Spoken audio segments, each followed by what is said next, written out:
Tinubu has charged the Nigerian armed forces to remain steadfast in discipline, loyalty and unity. He described them as the enduring symbol of Nigeria's shared strength and guardians of democracy. President Tinubu gave the charge at the 2026 Armed Forces Celebration and Remembrance Day Gala and Award Night held on Tuesday in Abuja. Represented by the Minister of Information and National Orientation, Muhammad Idris, President Tinubu reaffirmed his support for the military to secure lasting peace and stability across the country. He said the welfare of troops was inseparable from national security, as he assured personnel of better equipment, enhanced training and better living conditions. The president paid glowing tribute to the fallen heroes who paid the supreme price in defense of the nation. At least 6 people have been killed by suspected armed herders in the past 3 days within the Otsupu local government area of Benue State. The killings happened between Sunday and the early hours of Tuesday. Among those killed were a retired military warrant officer who was reportedly killed in Asatu, Otsupu, while a former councillor and 4 others were killed in Otsupu Akpa, all in the Otsupu local government area. The suspected herders also abducted a woman and child in another attack on the area. The Otsupu Council Chairman Maxwell Ogri, however, told journalists that the Sunday incident was perpetrated by bandits from the northeast and middle belt masquerading as herders. The Special Advisor on Internal Security, Joseph Hoare, and the State Command spokesperson, DSP Udeme Edit, confirmed the attacks. The Edo State government has announced that 38 students of Ambrose Ali University, Ekbuma, arrested during unrest in the area last weekend, will be released.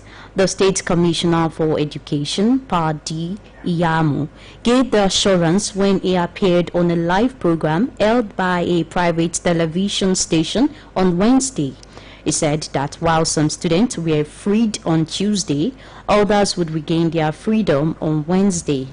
Mr. Iyamu insisted that the unrest was orchestrated by individuals living outside Edo State, noting that some items were stolen from the palace of the traditional ruler in the area. He added that following the return of normalcy, the government has approved the resumption of academic activities at the university. Recall that the arrest followed a protest against insecurity in Ekboma on Saturday, which later turned violent after suspected hoodlums hijacked the demonstrations. The Joint Health Sector Unions and Assembly of Healthcare Professionals, JOHESU, has insisted on continuing its indefinite national strike. This is in spite of the federal government's no work, no pay policy. The union's decision was contained in a memo signed by its National Secretary, Mr. Martin Egbanubi. According to the union, the decision followed resolutions reached by its national leadership at an emergency virtual meeting held on January 12.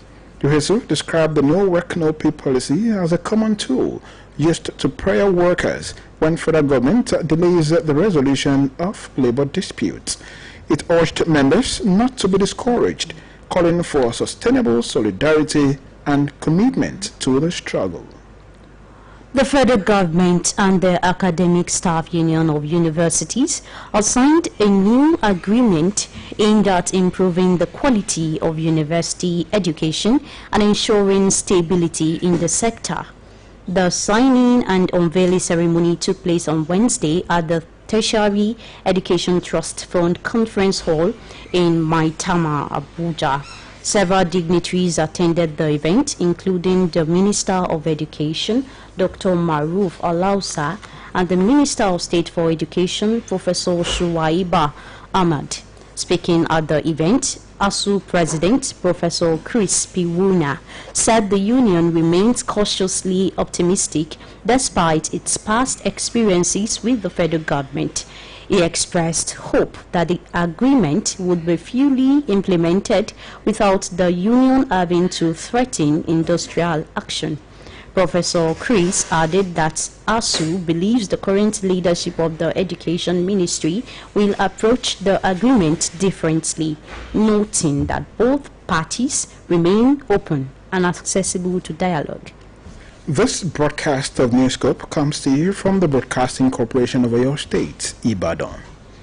Justice Muhammad Garba Umar of the Federal High Court in Abuja has adjourned hearing in a 1.2 billion naira fundamental rights enforcement suit filed by former presidential candidate Oluyole against the Inspector General of Police and the Attorney General of the Federation till March 10, 2026. The adjournment was granted on Wednesday after the IGP, Kayode Egbetokun, the Nigeria Police Force, the FCT Commissioner of Police, and the AGF were absent from court and unrepresented, despite being served with hearing notices. Justice Umar warned that the next sitting would be for definite hearing and ordered that fresh hearing notices be served on the defendant to prevent further delays. Sowore, who was represented in court by Abubakar Mashal, instituted a suit in 2025 following his arrest and detention on October 23, 2025 over his participation in the Free Nnamdi Kanu Now protest. He claimed that his arrest, detention and subsequent arraignment were illegal, unlawful and unconstitutional, citing violations of his fundamental rights under the 1999 Constitution. Among other reliefs, Sowore is seeking 1.2 billion naira in damages, a public apology from the police authorities, and disciplinary action against the IGP and the FCT Commissioner of Police.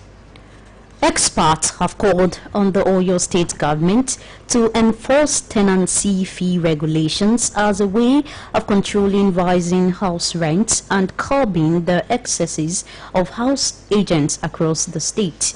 An estate surveyor and valuer, Taiwo Adeniyi, alongside a former chairman of the Nigerian Institute of Town Planners, Oyo State Chapter, Segun Eweoya, made the call while speaking on the surge in house rent on BCOS Television's Current Affairs Breakfast program, AM 120. Our reporter, Olamide Owolabi, who monitored the program, has the details. The steady rise in house rent has remained a major concern for many Nigerians, as landlords fix rental values at high rates, while house agents often further inflate the already costly rents.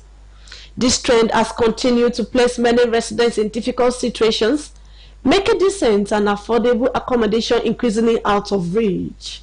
While speaking on the issue during the AM 120 program, estate surveyor and valuer Taiwo Adeniyi explained that the absence of effective government regulation has allowed some house agents to charge excessive rent. He attributed the frequent increase in the rent to inflation and the rising cost of building materials, noting that although rents are ideally reviewed every 3 years, current economic realities have forced landlords to increase rent annually. Most of these things is because of where we find ourselves in our country, in the country. Because of all this inflation, assuming we have a stable inflation, economic something, there shouldn't be any reason. When we were under training, when we came for after school, we were told what we met with our guys was at least a minimum of 20% increment at a space of 2 to 3 years, depending on the agreement between the landlord and the tenant.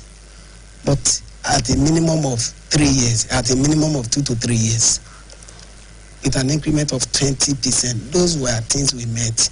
But unfortunately, you find out, and that is when we have stable economy.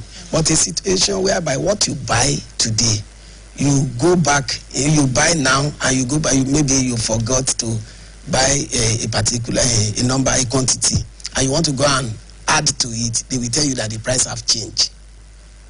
So most of these things contribute to reasons why the increment is so, why the increment is not regulated again. Also contributing, a former chairman of the Nigerian Institute of Town Planners, Oyo State Chapter, Shegun Oluyole, linked the surge in house rent to rapid population growth and inadequate housing supply. He observed that prevailing economic challenges have made it difficult for individuals to complement government efforts by investing in housing development. Town planner Shegun Oluyole added that landlords are expected to engage professional estate managers or estate surveyors to manage their properties, stressing that the approved professional fee is 10% of the rent with no additional charges. You cannot build a house today and you expect to recoup the whole investment this year. And that's what led to new house, I'm taking 2 years or 3 years rent is wrong. But how do we correct this? Then the government needs to make regulations. For anything to work out, there must be law guiding what you can do. You know, it's a kind of business. The landlord and the tenant, the relationship, the business, how much you can collect, even the agents, how much they can collect, everything has to be regulated. Once you have a professional that can undo it, this agency that some people are doing, you see some people, they don't even pass through school. You see some people, they are tailor, they are mechanic, beside their workshop, they say room and parlor available here. It's not allowed. Leave this assignment for people that has passed through required educational level that allow them to be called an estate surveyor, people that studied estate management in school. They maintain that unless Nigerians becomes more productive, particularly in the local production of building materials to reduce construction costs, the persistent rise in house rent is likely to continue. Oluyole, Business News.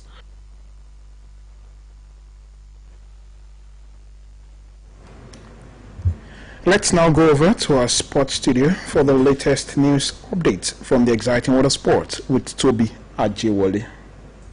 Good evening and welcome to the sports segment of the evening news. My name is Toby Ajewole. As the Total Energies CAF African Cup of Nations Morocco 2025 reaches its thrilling semi-final stage, Nigeria Super Eagles, unbeaten with a perfect 5 wins from 5 matches, faced host nation Morocco in a blockbuster clash at the Prince Moulay Abdallah Stadium in Rabat tonight with kickoff by 9 p.m.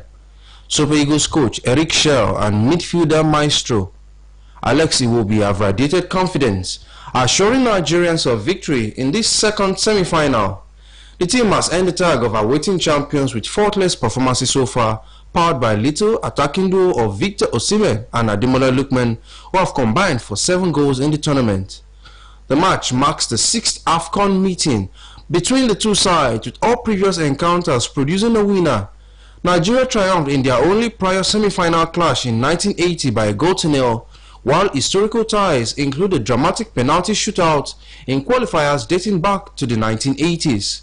Ghanaian referee Daniel Neil Larry will officiate the highly anticipated contest, having previously handled key matches including as VAR in Morocco's 10th quarterfinal win over Cameroon. Meanwhile, Morocco's goalkeeper Moni El Kadri remains focused amid the hype, emphasizing that everything will be decided on the pitch. The Atlas Lions, chasing their first continental crown since 1976 and buoyed by home support, boast a strong defensive record, conceding just 1 goal so far. Pundits are split, with some predicting a Super Eagles win, but the hosts are determined to reach Sunday's semi-final. In other sport news, Manchester City secured a commanding 2-0 first leg advantage in the English Carabao Cup over holders Newcastle at St James's Park. New signing Antoine Semenyo opened the scoring with a crucial back post finish, while substitute Ryan Cherky doubled the lead deep in stoppage time. Newcastle hit the woodwork twice when the score was goalless and missed early chances, but City, the 8-time winners, now hold the upper hand ahead of the second leg at the Etihad on February 4th. Finally, sport news tonight. New Chelsea head coach Liam Rosenior, appointed last week after Enzo Maresca's mid-season exit, has pledged to hold talks with Raheem Sterling and Axel Disasi, who remain in limbo as part of the club's so-called bomb squad, training separately amid transfer interest. The 41-year-old, who joined from Strasbourg, stressed the need to assess priorities and give opportunities to current players. He highlighted positive surprises in recent games and aims to build on the club's potential for short-term success. And that will be all, and it's back to news around the world. My name is Toby Ajowole. And on the foreign scene, at least 28 people have died and 64 others have been left injured after a construction crane fell onto a moving train in northeastern Thailand. Foreign desk editor Folashade Akintola has details of the story and others as presented by Oluwafemi Belu. The crane derailed the train and crushed some of its carriages, one of which caught fire. Official records say some 195 passengers had been on board the train when the accident occurred at around 9 o'clock local time. Rescuers later managed to fully evacuate all passengers, and many of the wounded were transferred to hospitals in the region. The government has ordered an investigation into the incident, which comes after a series of other fatal accidents blamed on safety lapses. The train had been traveling from Bangkok to the northeastern Ubon Ratchathani province when the accident occurred. The crane was being used to build an overhead railway that is part of a China-backed project to link Bangkok with neighboring Laos, where a Chinese-built high-speed line is already running to southwestern China. Iran's judiciary chief has pledged to fast-track trials for those arrested over a wave of protest that the authorities have dismissed as riot, as rights groups warn the judiciary will make extensive use of capital punishment. Supreme Court Chief Justice Ghulam Hussain told state television on Wednesday that those who beheaded people or burned people in the street should be tried and punished as soon as possible. Tehran prosecutors said they would press capital charges against rioters and saboteurs arrested over the deadly demonstrations. Iran has released no official death toll, but authorities said more than 100 members of security forces have been killed.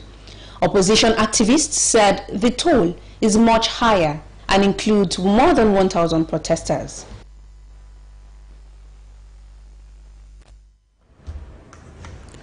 To end this edition of Newscope, here again are the main points. President Bola Tinubu has charged the Nigerian Armed Forces to remain steadfast in discipline, loyalty and unity. At least 6 people have been killed by suspected armed headers in the past 3 days within the Oluyole local government area of Benue State. The Joint Health Sectors Union and the Assembly of Healthcare Professionals, JHESE, has insisted on continuing its indefinite national strike. And at least 28 people have died while 64 others have been left injured after a construction crane fell onto a moving train in northeastern Thailand on the foreign scene. And that's all from Newscope Desk for now. It was packaged by Moromoke Adewale and delivered by Tabitha Komolafe and Buluwaji Ogumola. Thanks for listening, and do not forget to tune in for the Yoruba version at 8 p.m. Good evening.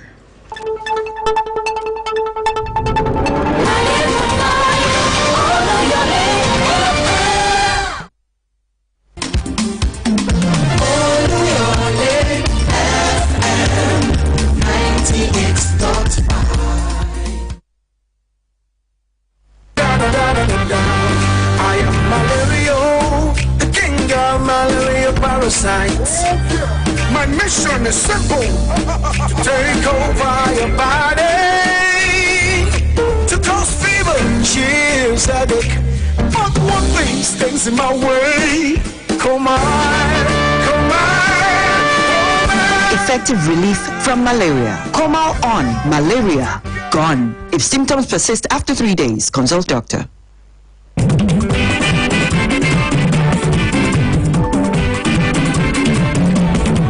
Charity ẹni fẹ́ ṣàríyá o, gbogbo ẹni fẹ́ ṣàjọ̀dún, àbẹ́ni fẹ́ ṣèpàdé o, gbogbo ẹni fẹ́ ṣènáwó. BCOS Federal òun lè máa bọ̀, BCOS Federal òun ló kájọ ẹ̀ fún gbogbo ayẹyẹ èyí tẹ́yìn bá fẹ́ ṣe. BCOS Federal òun lè máa bọ̀ o. Bóyá wá gbé mi débẹ̀ yóò, ilé akéde. Bóyá wá gbé mi débẹ̀ yóò, BCOS Federal. BCOS grand níbi tílẹ̀ ti tẹ́jú àyè ìgbọ́kọ̀sí bẹ́ẹ̀ ìyẹn pọ̀ jaburata PCOS event grand ìyẹn nílé akéde oríta Báṣọ̀run nílùú Ìbàdàn PCOS event grand òun yẹn máa bọ̀ o. ohun tá à ń sọ ni pé fọ́nírúurú ayẹyẹ tẹ́yìn bá fẹ́ ṣe ó ti wù kó fẹjú tó PCOS event grand òun ló kájú ẹ̀ òun ló káàtó ṣókùn àgbà lẹ́yìn fẹ́ ṣe ni tàbí ìgbéyàwó tàbí birthday tàbí open year crusade ó sì jẹ́ book launch ní tiyín ni ẹ máa bọ̀ ẹ̀yẹ sá ti kàn sí wa ní yàrá kẹrin commercial department PCOS ilé akéde tàbí kẹ́ ẹ pè sórí PCOS customer care line tololong 0915-870-3300 PCOS event grant ilé àríyá fáwọn tó mọ bó ṣe ń lọ.